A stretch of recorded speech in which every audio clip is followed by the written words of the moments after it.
Okay, so thank you. Good to see everybody again, bright-eyed this morning. I guess on our third of 4 days. So just some summary messages that with the help of Dave, we kind of talked about yesterday. One, clearly, time is of the essence. We don't have time anymore. I know in various conversations I've had with different people, the different changes that people have seen in the climates in their own home communities. I come from Vancouver, and by my house this year, so I've experienced 2 atmospheric rivers, a heat dome. Their tornado literally went 1,000 meters from my house that went across UBC. So we know time is of the essence climate-wise. That 2050 is too late. Then we heard people say 2030 is probably even too late.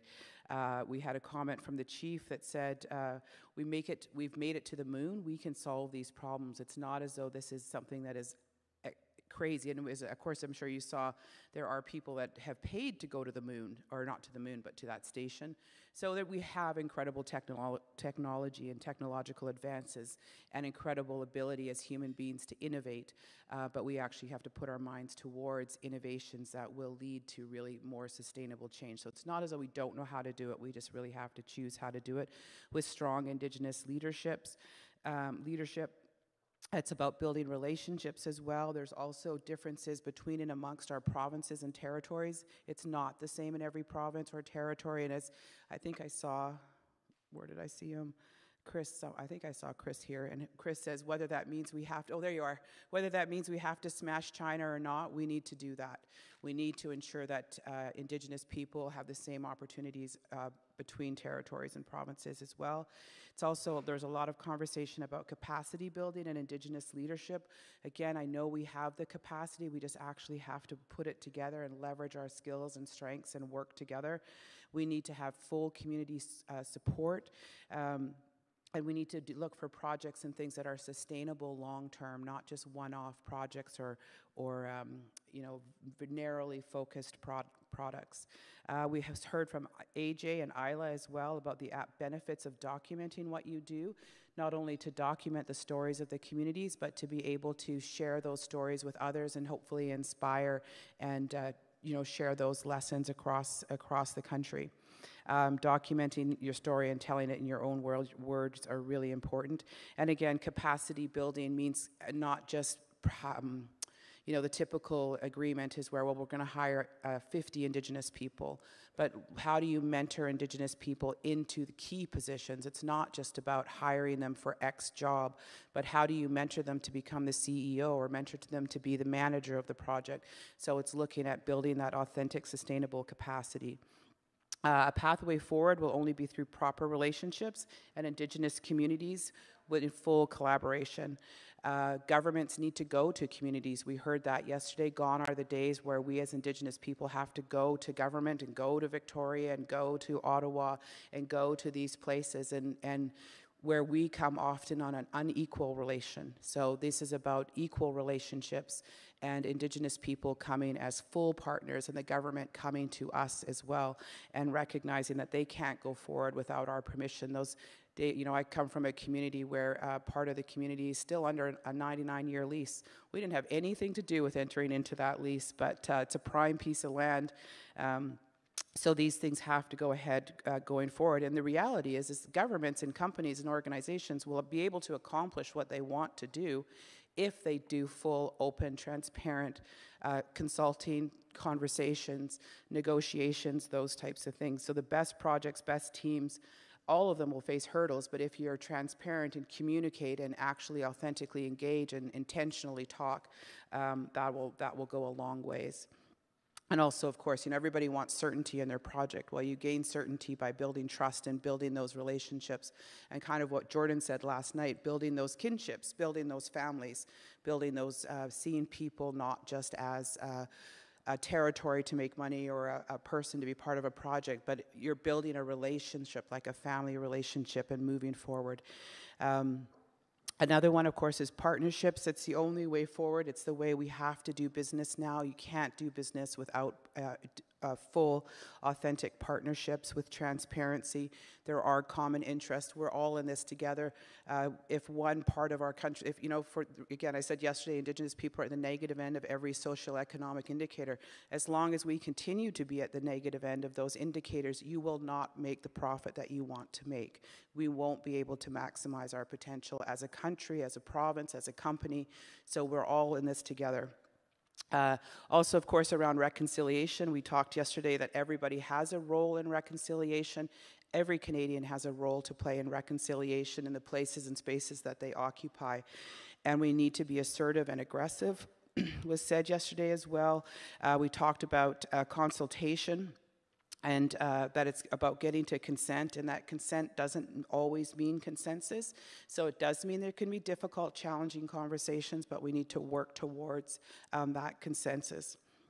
And we've got to get away from passing the buck. Everybody has a role to play in reconciliation. Everybody has a role to play in these negotiations and these developments. And it's not enough to, well, the feds didn't do this, or the province didn't do this, or the First Nation didn't do this. Actually put those things that they didn't do on the table and actually discuss them and figure out how to solve them is really important. And we heard yesterday too that what is the one action that you can do to implement UNDRIP or to advance reconciliation is to increase your own awareness, your own understanding, your own learnings, your own teaching. The information is there. What Indigenous people need, it's out there, it's written there. What companies' needs are there, but we just don't talk enough about it and recognize that together we are stronger. And whether it's a clean energy project or whether it's some other kind of project, the only way forward is for us to do this together and us to have, again, I heard somebody say courageous conversations. In my work, I don't talk about safe spaces anymore, because safe spaces means that everybody feels safe and secure and you don't talk about difficult, challenging issues. But the only way forward is with bold and courageous conversations. So they have to be bold, they have to be courageous. You have to talk about the elephant in the room. You have to acknowledge and recognize your own privilege, recognize the power positions that we have, and then ask yourself, how are we going to share? How are we going to move forward in a way that is more beneficial to all? And you know, I remember talking to one company one time, like, well, we need to make this much profit. Well, if you make your profit that amount of money over 10 years versus 7 years can have a substantial difference in a community, and certainly when it comes to sustainability and comes to longevity and partnership and certainty. So it's rethinking how you do business. Again, that education and awareness, learn about the people and the territory that you're on. And it's not enough to just come and, you know, do a Google search of, oh, we're on Kwanglandun territory, blah, blah, blah, just do the little search. No, you really need to learn the history of the territory and recognize the people and pay them that respect. So that's kind of what I heard yesterday. But I will end by saying I did hear a lot of enthusiasm, a lot of conversations, not just on the stage, but at the tables, in the hallway, even in the bathroom. We had a really good conversation, not on the toilet, but while we were in the washroom. So I think it's really powerful. And of course, post-COVID, seeing so many people here and having so many conversations, that I really hope that by you all being here for 4 days, that you're able to leverage that going forward, and we can all continue to work together and ensure that we're, you know, clean energy projects, maybe by, I know 2025 is too soon, but you know, we'll move the dial up a little bit instead of 2050. So thank you for that, and I hope you enjoy the rest of your day. Thank you.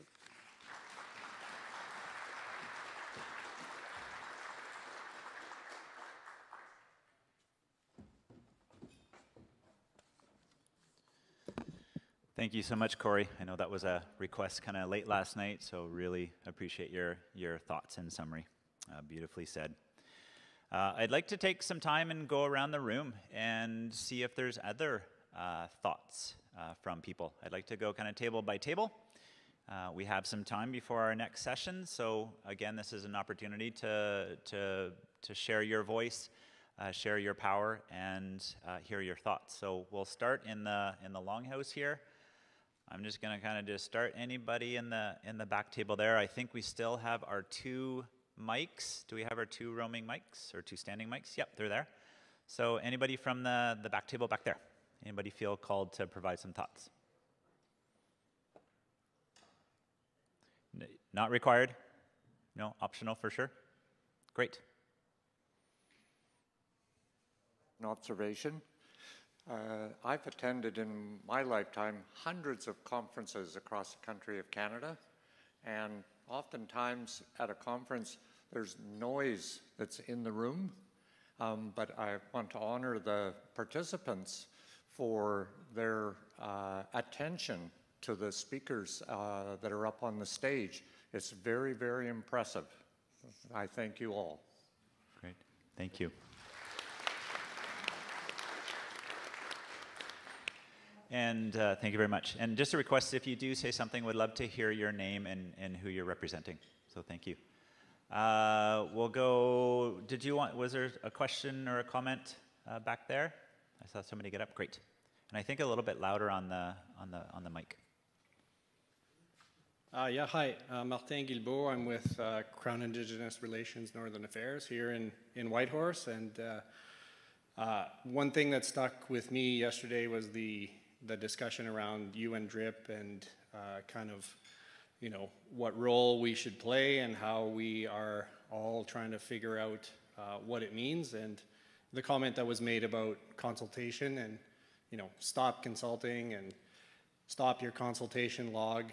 So that to me is really something that, you know, we have to really think about what that means and how we engage and how we have conversations. And yeah, that talk really stuck with me. So appreciate it. Great, thank you.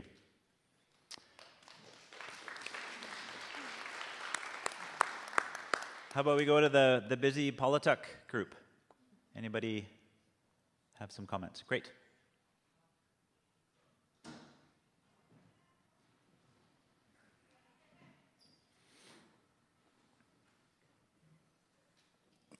Good morning, everybody. Raymond Rubin with the Polituk Energy Working Group. What I picked up yesterday was one of networking. Actually, after the end of the conference, we met as a group in one of the rooms, and we noticed that through partners, you know, some of them are right next door to us, and we're not hearing each other. So networking was an idea, forming groups within our territory to be able to enable us to network more with our communities that are like us.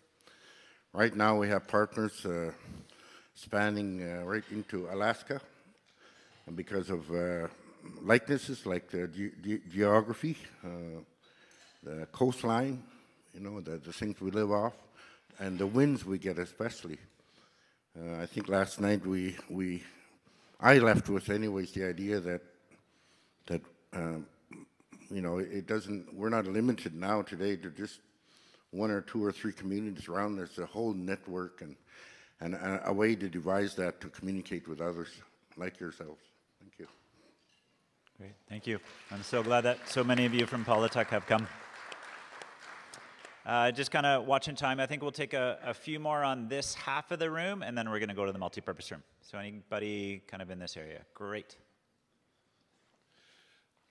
Al Foster.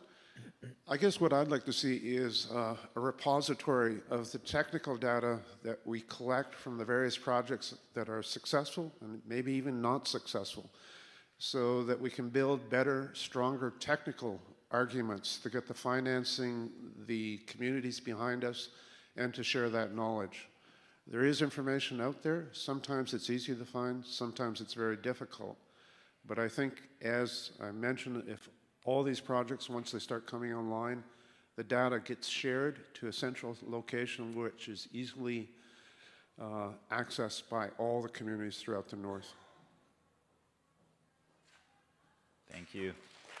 Yeah, transparency of data is pretty critical, and it's come up quite a bit, and not reinventing and learning from, and like I said, successes and failures as well. Thank you.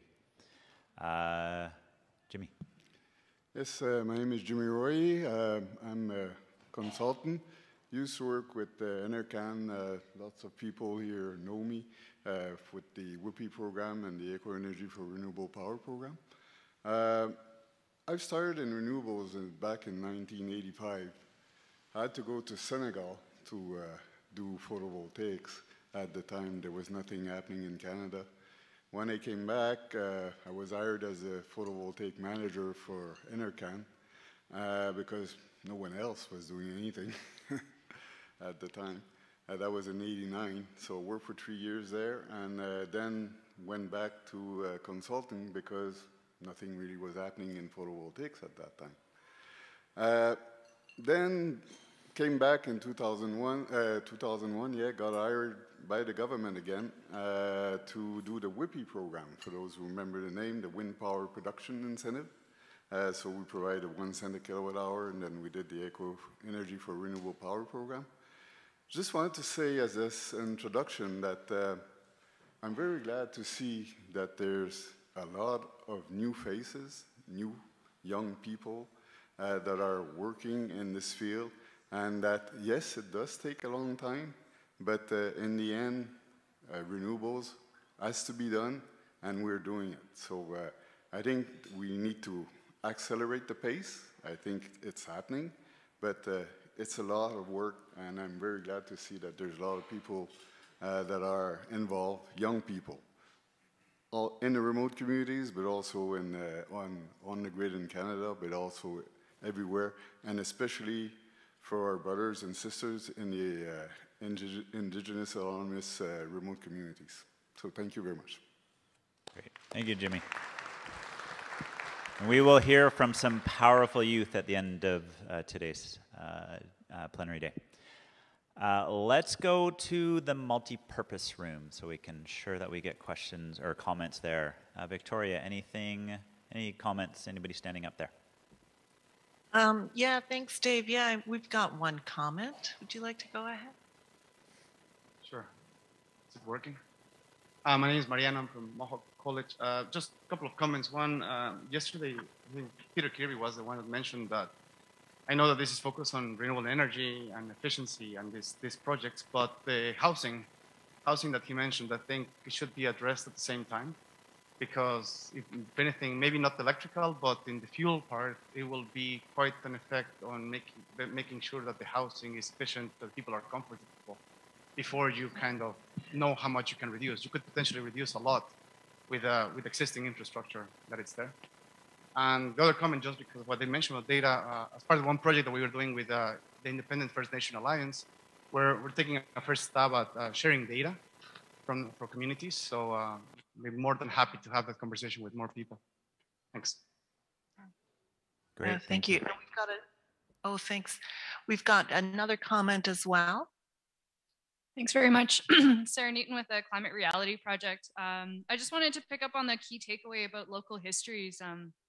My mom was born in Cape Town, South Africa, and I was really touched by AJ's story, and in my own experience working with Liard First Nation, finding those like the local context around colonization was so critical to understanding the community, because in the Yukon, we often talk about like the gold rush history and everything like that. But in Watson Lake, the colonization happened quite a bit later.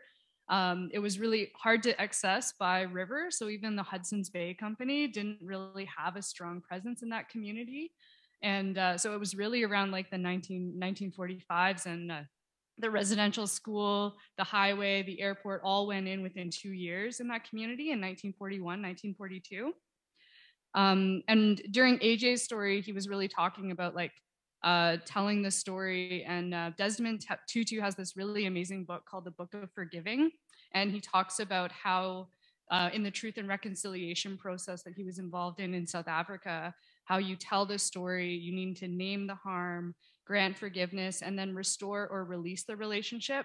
Here in Canada, we don't really have the ability to release the relationship where you'd have that in like a personal relationship. We really have to restore and continue telling that story, naming that harm, granting forgiveness, and do it again and again. It's like a fourfold path that you have to re-walk again and again. And yeah, everybody in the room and everybody across Canada really needs to learn that specific story of colonization within their own community so that they can understand how to restore that harm that's been done. So thank you.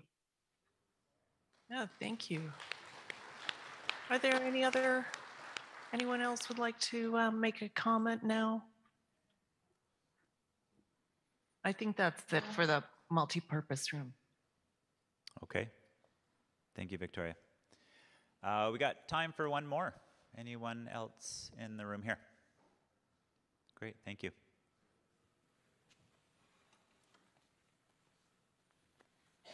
Hi, my name is Tanya Hebron. I'm with the Fraser Basin Council, and I live and work on the unceded territories of the Tsleil-Waututh, Squamish, and Musqueam First Nations. I'm not used to public speaking, so forgive me if I'm a bit nervous. I was involved early on with the Fraser Basin Council in what was then called the Remote Community Implementation Program in around 2009, and we administered funding on behalf of the province for some of the very early renewable energy projects. We also had a mentorship program, and Peter Kirby was one of our mentors. And back then, renewable energy was in its infancy in British Columbia, and there was very little support available. We were sort of a motley crew. And in 2011, I went and did some other things, came back to the Fraser Basin Council last year, and I know that we have a long way to go, but I just wanted to recognize how far we've come in the past 11, 12 years, and to see all the support here at this conference is just incredibly inspiring. So thank you, Pembina, for organizing this. Great, thank you. Thank you, everybody, for your comments and feedback. It's always good to hear the reiteration of some thoughts, for sure.